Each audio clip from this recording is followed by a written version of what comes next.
daripada bulan-bulan yang lainnya.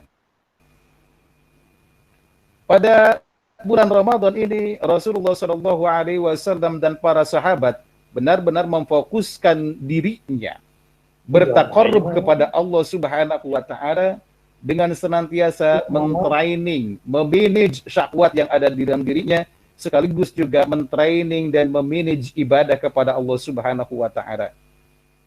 Nanti ketika masuk sepertiga terakhir daripada bulan Ramadan, Rasulullah Shallallahu Alaihi Wasallam all out di dalam kehidupan pribadi beliau itu dengan kesungguhannya untuk beribadah kepada Allah Subhanahu Wa Taala, menghidupkan malam-malamnya, membangunkan seluruh keluarganya untuk sholat dan berzikir agar tidak kehilangan keberkahan yang melimpah pada malam-malam terakhir di bulan Ramadan tersebut.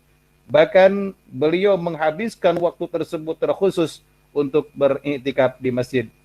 Rasulullah Shallallahu Alaihi Wasallam berpesan 4 hal kepada kita semuanya untuk menyambut kedatangan bulan Ramadan ini, seperti yang dikutip oleh Pak Quraisy Shihab.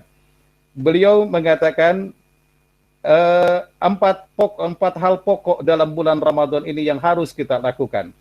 2 di antaranya adalah menjadikan Allah ridha, dan yaitu mengakui keesaan Allah dan memohonkan ampunannya. Sedangkan 2 yang lainnya menurut Rasulullah jangan tidak diusahakan untuk meraihnya, yaitu memohon surga dan berlindung dari api neraka. Inilah 4 hal yang kata Rasulullah Shallallahu Alaihi Wasallam harus tertanam dalam diri kita untuk kita memasuki bulan Ramadan itu. 4 hal pokok di bulan Ramadan. Yang pertama adalah mengesahkan Allah Subhanahu Wa Taala, mengakui tentang keesaan Allah Subhanahu Wa Taala. Yang kedua, memohonkan ampunan kepada Allah Subhanahu Wa Taala. Yang ketiganya adalah memohon surga dari Allah Subhanahu Wa Taala. Dan yang keempat adalah berlindung dari neraka. Mengesahkan Allah bukan sekadar mengakui wujudnya atau tidak berbilang, tidak berunsur dan yang lain-lainnya. Tapi yang dimaksudkan dengan mengesahkan Allah Subhanahu Wa Taala adalah tidak mempersekutukannya di dalam beribadah, terutama dalam ibadah Ramadan ini. Sebab yang namanya puasa itu kan ibadah sirri, bainal abdi wa rabbih, antara dirinya dengan Allah Subhanahu Wa Taala. Di dalam bulan Ramadan juga yang berarti tidak apa yang tadi disebutkan, mengesahkan Allah Subhanahu Wa Taala itu tidak mempersekutukan, juga tidak berkelompok-kelompok yang saling berseberangan sehingga berakibat terpecah belahnya kesatuan umat. Karena lihat di dalam Al-Quran, Allah Subhanahu Wa Taala mengatakan, wa'tasimu bihablillahi jami'an wa la tafarraqu. Berpegang teguhlah kamu sekalian kepada tali Allah dan janganlah bercerai-berai. Itulah arti daripada mengesahkan. Yang keduanya adalah memohonkan ampunan dari Allah Subhanahu Wa Taala. Maka kedatangan bulan Ramadan harus kita sambut dengan pengakuan diri kita sebagai hamba yang penuh dengan dosa, diikuti juga dengan penyesalan yang mendalam terhadap dosa-dosa yang sudah kita lakukan tersebut, sehingga kita memohon ampunan kepada Allah Subhanahu Wa Taala. Kemudian yang ketiganya adalah memohon surga, artinya dengan melaksanakan amal sholih dan menghindarkan dari neraka, melaksanakan amal sholih dengan mengerjakan yang wajib, lalu memilih prioritas sunnah yang paling sesuai dengan kondisi dan situasi yang dihadapi. Ini catatan pentingnya. Kita melaksanakan amal-amal sunnah, tapi juga harus sesuai dengan kondisi dan situasi yang dihadapi. Sholat sunat di waktu malam itu baik, tapi itu jangan kemudian menjadi penyebab terabaikannya kewajiban-kewajiban kita yang lain. Umpamanya karena melaksanakan malam tahajud, besoknya lupa tidak bekerja, itu juga kurang baik. Menghatamkan Quran itu baik, tetapi lebih baik daripada itu juga ada, yaitu mempelajari, memahami maknanya, kemudian mengamalkannya, walau mungkin hanya beberapa ayat saja yang mampu kita dalami dan mampu kita kaji. Nah, dalam konteks meraih surga dan menghindari neraka, Nabi SAW juga pernah bersabda, hindarilah neraka walau dengan separuh kurma. Maksud beliau, jangan segan melakukan kebaikan walau terasa kecil ataupun sedikit. Karena yang kecil lebih baik daripada tidak sama sekali. Karena yang sedikit bila berulang-ulang kita laksanakan, maka akan menjadi banyak.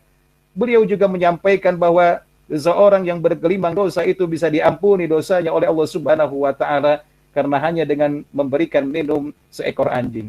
Ini tentunya menjadi sesuatu yang motivasi yang sangat besar bagi kita semuanya untuk meningkatkan amal-amal soleh di bulan Ramadan ini.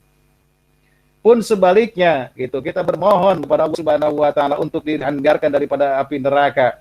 Sebagaimana Rasulullah Shallallahu alaihi wasallam pernah menggambarkan dalam sebuah hadis, ada seorang wanita dimasukkan ke dalam neraka karena mengurung seekor kucing tanpa memberinya makan dan melepaskannya mencari sendiri makanannya.